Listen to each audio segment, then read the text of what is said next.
ଯେଉଁ କମେଡିଆନ୍ ଦିନେ ଯେତେବେଳେ ୟୁଟ୍ୟୁବ ସାମ୍ନାକୁ ଆସେ, ଡିଜିଟାଲ ଭିତରକୁ ଯେତେବେଳେ ଆସେ, ପ୍ରତ୍ୟେକ ଲୋକ ତାଙ୍କର କମେଡି ଦେଖିଲେ ଗୋଟେ ତାଙ୍କ ଭିତରେ ଏମିତି ହସ ସୃଷ୍ଟି ହୁଏ ଯେ ସେମାନେ ତାଙ୍କର ଦୁଃଖ ଭୁଲି ଯାଆନ୍ତି। ସେଇ ଗୁଲୁଆ କଥା ଆମେ କହୁଛୁ। ଯୋଉ ଗୁଲୁଆ କମେଡିଆନ୍ ଦିନେ ଏଇ ଓଡ଼ିଶାରେ ପ୍ରତ୍ୟେକଙ୍କ ଘରେ ଘରେ ପରିଚିତ ଗୁଲୁଆ କମେଡିଆନ୍ ଭାବରେ, ଆଜି ତାଙ୍କ ଘରେ ବିବାଦ ଲାଗିଛି। ତେଣୁ ସେ ବିବାଦକୁ ଯେତେବେଳେ ଆମେ ସାମ୍ନାକୁ ଆସିଲା, ତ ଆମେ ପହଞ୍ଚିଥିଲୁ ଆଉ ଜଣେ ଲଲାଟେନ୍ଦୁ ବୋଲି ଜଣେ କମେଡିଆନ୍ ଅଛନ୍ତି, ଯିଏକି ଟିଭି ପରଦାରୁ ଆରମ୍ଭ କରି ୟୁଟ୍ୟୁବ ପରଦା ସହିତ ସବୁ ଜାଗାରେ ଆପଣମାନଙ୍କ ପାଖରେ ହସ ବଟିକା ନେଇକି ଆସିଥାନ୍ତି ଆଉ ହସ ବାଣ୍ଟିଥାନ୍ତି ଆପଣମାନଙ୍କର ମନ ଜିତିବା ପାଇଁ ବୋଲିକି। ସେଇ କମେଡିଆନ୍ ଲଲାଟେନ୍ଦୁଙ୍କ ସହିତ ଆମେ ଆଲୋଚନା କରିବା ସେ ଗୁଲୁଆଙ୍କ କଥା। ଗୁଲୁଆଙ୍କ କଥା ଯେତେବେଳେ ଆସୁଛି, ବିବାଦ ଗୋଟେ ରହିଛି। ପ୍ରତ୍ୟେକ କମେଡିଆନ୍ ନୁହଁ, ଆଗରୁ ଏମିତି ହେଇଥିଲା, ଗୋଟେ ହଇଚଇ ହେଇଥିଲା। ଆଜି ବି ମଧ୍ୟ ଗୋଟେ ରାସ୍ତା ଘାଟରେ ପ୍ରତ୍ୟେକ ଜାଗାରେ କଳାକାରଙ୍କ ପ୍ରତି ଲୋକଙ୍କର ଗୋଟେ ଘୃଣା ଭାବ ଆସିଲାଣି। ଆପଣ କଣ କହିବେ? ନାଇଁ, ମୁଁ ଫାଷ୍ଟ କଥା କହିବି, ଗୁଲୁଆ ଯୋଉଟା କରୁଛନ୍ତି ଭୁଲ କରୁଛନ୍ତି। କାହିଁକି ନା ତମେ ଜଣେ କଳାକାର, ଆଉ ଜଣେ କଳାକାର ନାଁ କରିବା ପାଇଁ ଯେତିକି ଷ୍ଟ୍ରଗଲ ଆଉ ଯେତିକି ସମୟ ଲାଗିଥିବ, ବୋଧେ ଆଉ କାହା ପାଇଁ ସେତିକି ଷ୍ଟ୍ରଗଲ ସମୟ ଲାଗିନଥାଏ।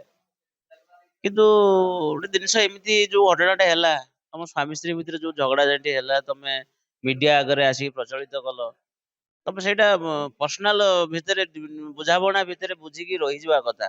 ମିଡିଆକୁ ଆଣିବା କଥା ନୁହଁ। କାହିଁକି ନା ଲୋକମାନେ ତମକୁ ବହୁତ ଭଲ ପାଉଛନ୍ତି। ତମ କମେଡି ଦେଖି ଲୋକଙ୍କର କହିବାକୁ ଗଲେ କିଡନୀ ରୋଗ ବି ଭଲ ହେଇଯାଉଛି, କ୍ୟାନ୍ସର ରୋଗୀ ବି ଭଲ ହେଇଯାଉଛନ୍ତି। ମୁଖ୍ୟ କଥା ହଉଛି, ଯଦି ତମେ ହସେଇ ପାରୁଛ, ହସରେ ସବୁ କିଛି ହେଇଯାଉଛି। ଆଉ ହସଉଥିବା ଲୋକଟା ଯଦି ଲୋକମାନଙ୍କ ମନରେ ଦୁଃଖ ଦବ, ତାହେଲେ ଏଇଟା ଗୋଟେ ଖରାପ କଥା। ନିଶ୍ଚୟ ଗୋଟେ ସମାଜ ପାଇଁ ଗୋଟେ ଖରାପ ପ୍ରଭାବ। ହେଲେ ତମ ଫ୍ୟାମିଲି ଘଟଣାଟାକୁ ତମ ଭିତରେ ସଜାଡି ଦେବା କଥା। ମୋ ହିସାବରେ ଏମିତି କରିବା କଥା ନୁହଁ, ମୁଁ ଏତିକି ଭାବୁଛି। ଫାଷ୍ଟ କଥା, ତାକୁ 50 ଲକ୍ଷ କୋଟିଏ ଟଙ୍କା ମାଗିଛନ୍ତି ନା ଆମେ ଜାଣିନୁ। ଏଇଟା ତାଙ୍କର ହେଇପାରିଥାଏ, ପ୍ରାଙ୍କ ବି ହେଇପାରିଥାଏ। କାହିଁକି ନା ସେ ତ ଏମିତି ସିରିୟସ କଥା କହିକି ପ୍ରାଙ୍କ ବହୁତ କରିଛନ୍ତି, ଆଉ ବହୁତ ଲୋକଙ୍କୁ ପ୍ରାଙ୍କ କଲରେ କଥା ହେଇଛନ୍ତି। ଭିଡିଓ ବି ଆମେ ତାଙ୍କୁ ଦେଖିଛୁ। ତ ହୁଏତ ଏଟା ପ୍ରାଙ୍କ ହେଇପାରେ। ତ ମୁଁ ଚାହୁଁଛି ପ୍ରାଙ୍କ ବି ହେଉଥାଉ, କାହିଁକି ନା କାହା ଲାଇଫରେ ଏମିତି ଡିସ୍ପ୍ୟୁଟ ନ ହଉ ମୁଁ ଚାହୁଁଛି। ତାପରେ ଦୁଇରେ ହଉଛି, କୋଟିଏ ଟଙ୍କା କାହିଁକି ତମକୁ ମାଗିବେ? ଓଡିଶାର ଭିତରେ ଏମିତି କିଏ ଅଛି କୋଟିଏ ଟଙ୍କା ମାଗିକି ତମକୁ ମାରିଦେବେ? ଏଇଟା କଣ ମାନେ ବାଂଲାଦେଶ ଶାସନ ହେଇଗଲା? ମୁସଲିମ ସରକାର ଏଇଟା? ଆମ ହିନ୍ଦୁ ସମାଜ, ଓଡିଆ ସମାଜ, ତମକୁ ଏମିତି କୋଟିଏ ଟଙ୍କା କିଏ ମାଗିଦେଲା? ତମକୁ ଧମକ ଦେଇଦେଲା, ମାଗିଦେଲା, ତମେ ଭିଡିଓ କରିଦଉଛ, ପଠେଇ ଦଉଛ ମିଡିଆରେ, ମତେ କୋଟିଏ ଟଙ୍କା ମାଗୁଛନ୍ତି, ମତେ ଦିଅ, ନହେଲେ ମୁଁ ମର୍ଡର କରିଦେବି। ଏଇଟା ମତେ ଲାଗୁଛି ଏଇଟା ଭୁଲ। ଏଇଟା କେବେ ଏଇଟା ଠିକ କଥା ହେଇ ନଥିବ। ତାପରେ ଦୁଇ, ତାଙ୍କ ଫ୍ୟାମିଲି ମ୍ୟାଟର ଯୋଉ ଝଗଡାକୁ ଯୋଉ ଆସିଛି ମିଡିଆ ଆଗକୁ, ତ ଏଇଟା ତାଙ୍କ ସ୍ୱାମୀ ସ୍ତ୍ରୀ ଭିତରେ ତାଙ୍କ ବୁଝାବଣା ଭୁଲ ଭାଲ ଥିବ, ସେଥିପାଇଁ ଝଗଡା ହେଇଛି। ଆଉ ବାଦ ବାକି ଗୁଲୁଆ ଅନ୍ୟ ଯୁବତୀ ସହିତ ସମ୍ପର୍କ ରଖିବା, କି ଅନ୍ୟ ଯୁବତୀ ସହିତ ତାଙ୍କ ସ୍ତ୍ରୀ କି ଭଲ ନ ପାଇ ଆଉ କାହାକୁ ଭଲ ପାଇବା, ତ ସେଇଟା ମୁଁ ତ କହିପାରିବିନି, ଆମେ ତ ଜାଣିନୁ। ସେମାନେ ଯାହା କହିବା କଥା ଆମେ ଶୁଣିବା। ବର୍ଷା ଯାହା କହୁଛୁ ଆମେ ଶୁଣୁଛୁ, ଗୁଲୁଆ ଯାହା କହୁଛୁ ଆମେ ଶୁଣୁଛୁ। ଆମେ ତ ତାଙ୍କ ଲାଇଫ ଭିତରେ ନଥିଲୁ ନା। ତାଙ୍କ ଅଭିନୟ ଆମେ ଦେଖିଲୁ, ତାଙ୍କର ମାନେ ତାଙ୍କର ଆକ୍ଟିଂ ସବୁ ଆମେ ଦେଖିଲୁ, କିନ୍ତୁ ତାଙ୍କ ଲାଇଫରେ ଆମେ ନଥିଲୁ ନା। ଆମେ ଲାଇଫ ବିଷୟରେ କହିପାରିବୁନି। କିନ୍ତୁ ଯଦି ବା ସେ ମିଡିଆରେ କହୁଛନ୍ତି, ବର୍ଷା କହୁଛନ୍ତି ନା ତାଙ୍କର ଅଲଗା ଯୁବତୀ ସହିତ ସମ୍ପର୍କ ଥିବ, କାହିଁକିନା ସିଏ ହିଁ ସାଥିରେ ରହୁଛି ସାରା ଜୀବନ, ଏତେ ଦିନ ହେଲା ତା ସହିତ ବର୍ଷା ହିଁ ରହୁଛି। ଯଦି ସିଏ ହିଁ କମ୍ପ୍ଲେନ ଦଉଛନ୍ତି, ନିହାତି ଥିବ, ଅନ୍ୟ ଯୁବତୀ ସହିତ ସମ୍ପର୍କ ଥିବ। ଯଦି ବା ଥିବ, ମୁଁ ଗୁଲୁଆଙ୍କୁ ରିକ୍ୱେଷ୍ଟ କରୁଛି, ଆମ ଓଡିଶାବାସୀଙ୍କ ପାଇଁ, ତମେ ସେଇଟା ଭୁଲି ଯାଅ। ସେ କୋଉ ଯୁବତୀ ସହିତ ସମ୍ପର୍କ ରଖନି, କି କୋଉ ନିଜ ସ୍ତ୍ରୀ କି ଧୋକା ଦିଅନି। ତମେ ତମ ନିଜ ସ୍ତ୍ରୀ ସହିତ ଖୁସିରେ ରୁହ, ଦେଖିବ ଓଡିଶାବାସୀ ତମକୁ ବହୁତ ଭଲ ପାଇବେ। ଏଇଟା ସମାଜକୁ ଖରାପ ଇଫେକ୍ଟ ପକେଇବ, ଏଇଟା ତ କହିବା କଥା। ଏଇ ଜିନିଷ କଣ ସମାଜ ଦେଖିଲେ ଭଲ ଶିକ୍ଷା ପାଇବେ? ଆପଣ କୁହନ୍ତୁ। ଏଇଟା ସମାଜକୁ ଖରାପ କରିବ। ମାନେ ଦେଖନ୍ତୁ, ଏଇ ବର୍ଷା ନାମରେ, ମୁଁ ମାନେ ଗୋଟେ କହିବି, ଖରାପ ଭାବିବେନି ଆପଣ, ବର୍ଷା ନାମରେ ଫାଷ୍ଟ ଆସିଲା ଅନୁଭବ ବର୍ଷା। ସେମାନେ ତାଙ୍କର ଅଲଗା ହେଇଗଲେ। କେତେ ଭଲ ପାଉଥିଲେ ସେମାନଙ୍କୁ। ତାପରେ ଏବେ ଗୁଲୁଆ ବର୍ଷା ଗୁଲୁଆ ଯେ କମେଡି କରି ଲୋକମାନଙ୍କୁ ହସଉଥିଲେ ତାର ତ ଫଲୋଅର୍ସ ବହୁତ ଲୋକମାନେ ବହୁତ ଭଲ ପାଆନ୍ତି ତାକୁ ପୁଣି ତମେ ସେଇ ବର୍ଷା ନାମରେ ଜଡିତ ତମ ସ୍ତ୍ରୀକୁ ତମେ ଧୋକା ଦଉଛ ଏଇଟା ଭଲ ନାହିଁ ନା।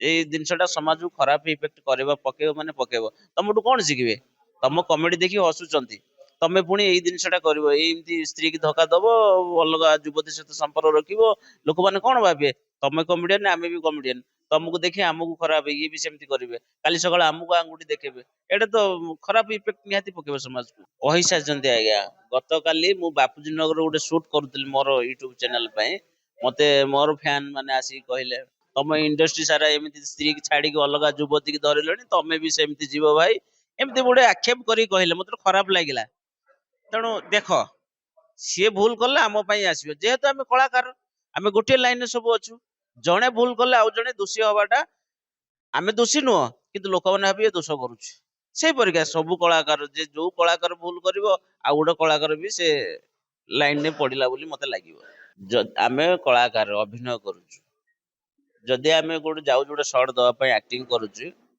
ହଠାତ୍ ଆମେ ଶୁଣୁଛୁ ସେଇଠି ଗୋଟେ କଣ ଗୋଟେ ପ୍ରୋବ୍ଲେମ ହଉଛି ଆମର ପର୍ସନାଲ ଫ୍ୟାମିଲି ପ୍ରୋବ୍ଲେମ ହଉ ବା ପର୍ସନାଲ ପ୍ରୋବ୍ଲେମ ଯାହା ବି ହଉଛି ଦୁଃଖ ଲାଗିବ ଦୁଃଖ ଥିଲେ ବି କ୍ୟାମେରା ଆଗରେ ଆମକୁ ଭଲ ଦବାକୁ ପଡିବ ଭଲ କମିକ ନ କଲେ ଲୋକମାନେ ଆକ୍ସେପ୍ଟ କରିବେନି ପୁଣି ଫ୍ରେମରେ ଭଲ ଲାଗିବନି ଲୋକମାନେ ଦେଖିଲେ ବି ହସିବେନି ତ ଆମ ଭିତରେ ଦୁଃଖ ଥିଲେ ବି ଆମକୁ କଷ୍ଟ କରିକି ସେ ଆକ୍ଟିଂ କରିବାକୁ ପଡିବ।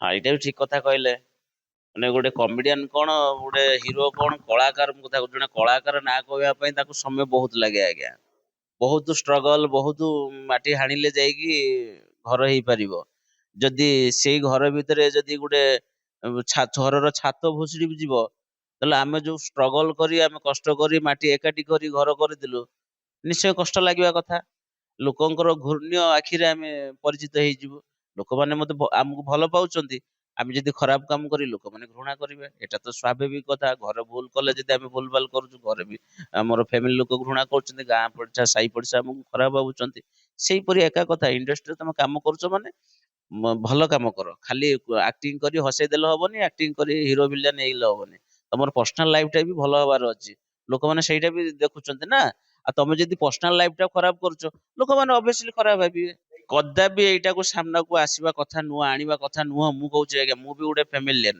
ମୋର ବି ଫ୍ୟାମିଲି ଅଛି ମୋର ବି ଘର ସଂସାର ଅଛି ତ ମୋର ଘର ଭିତରେ ଝଗଡା ହଉଛି ମାନେ ମୁଁ ଘର ଭିତରେ ସମାଧାନ କରିବି ସଂଶୋଧନ କରିବି ତା ମାନେ ମିଡିଆକୁ ଆଣିକି ତମ ଲୋକମାନଙ୍କୁ ପରିଚୟ ଏଇଟା କଣ ମାନେ ଫ୍ୟାନ ଫଲୋଅର୍ସ ବଢେଇବା ପାଇଁ ନା ଲୋକଙ୍କ ପାଖରେ ବେଶୀ ପରିଚିତ କରିବା ପାଇଁ ନା ଲୋକମାନେ ଜାଣିବେ ଗୁଲୁଆରେ ଏମିତି ହେଲା ଆଉ ଘର ଝଗଡା ହେଇଗଲା ମୁଁ ଜଣେଇଦେବି ନା ଏଇଟା ଆପଣ ଭିତରେ ଝଗଡା ହଉଛି ଆପଣ ଏ ଭିତରେ ସମାଧାନ କରିବା କଥା କେବେ ଆପଣ ଏଇଟା ପଦାକୁ ଆଣିବା କଥା ନୁହଁ ଏଇଟା ପ୍ରକୃତରେ ଭୁଲ କଥା ତେଣୁ ଯାହା ବି ସେ ପଦାକୁ ଆଣିଛନ୍ତି ମୁଁ ଆଉଥରେ ମାନେ ରିକ୍ୱେଷ୍ଟ କରୁଛୁ ସେ ଗୁଲୁଆଙ୍କୁ ତାଙ୍କ ଭିତରେ ସ୍ୱାମୀ ସ୍ତ୍ରୀ ଭିତରେ ଯାହା ବି ଝଗଡା ଝାଣ୍ଟି ହେଇଛି ସେମାନେ ଏକାଠି ହେଇଯାଆନ୍ତୁ ଲୋକମାନେ ତାକୁ ଭଲ ପାଉଛନ୍ତି ଭଲ ପାଆନ୍ତୁ ଭଲ କଳାକାର ଜଣେ ଭଲ ଆକ୍ଟିଂ କରୁଛନ୍ତି ତେଣୁ ଏକାଠି ହେଇଯାଆନ୍ତୁ ମୁଁ ଏତିକି ଚାହୁଁଛି ଆଉ ତେବେ ଦର୍ଶକ ବନ୍ଧୁ ଆପଣ ମାନେ ଶୁଣୁଥିଲେ ଯେ ଯେଉଁ ଗୁଲୁଆ କଳାକାରର କଳା ବା କମେଡିରେ ପ୍ରତ୍ୟେକ ଲୋକ ହସୁଥିଲେ ତାଙ୍କର ପରିବାର ଯେତେବେଳେ ଆଜି ବିବାଦ ଘେରକୁ ଆସିଛି ସେ ପରିବାର ଗୋଟେ